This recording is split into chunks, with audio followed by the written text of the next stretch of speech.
गौरी भोला जी के संगवा कैसे रहबू। गौरी भोला जी के संगवा कैसे रहबू। अपने घूमिए जंगले जंगले तोहरो के घुमाइए। अपने घूमिए जंगले जंगले तोहरो के घुमाइए। शहर हो जाई सपनवा कैसे रहबू। गौरी भोला जी के संगवा कैसे रहबू। अपने खाइए भंगिया के गोला तोहरो के खियाइए। अपने खाइए भंगिया के गोला तोहरो के खियाइए। गौरी भोला जी के संगवा कैसे रहबू।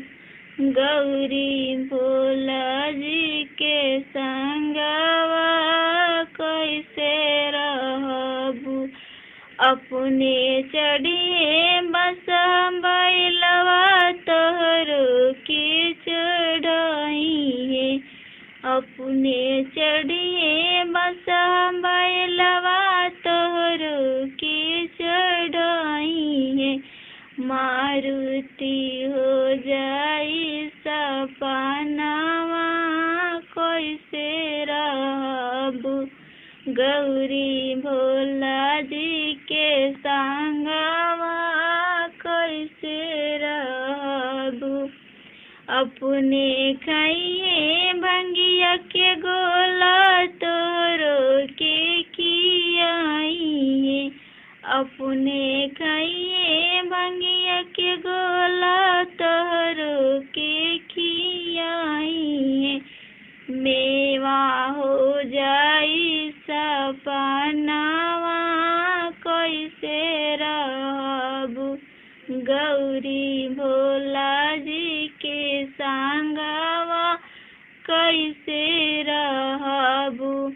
अपने सुतिए मृगा के छाला तोहरो के सुताइए। अपने सुतिए मृगा के छाला तोहरो के सुताइए। तो सक हो जाई सपनवा कैसे रहबू। गौरी भोला जी के संगवा कैसे रहबू। अपने रहिए टूटही मड़ैया तोहरो के रखिए। अपने रहिए टूटही मड़ैया तोहरो के रखिए। कोठा हो जाई सपनवा कैसे रहबू। गौरी भोला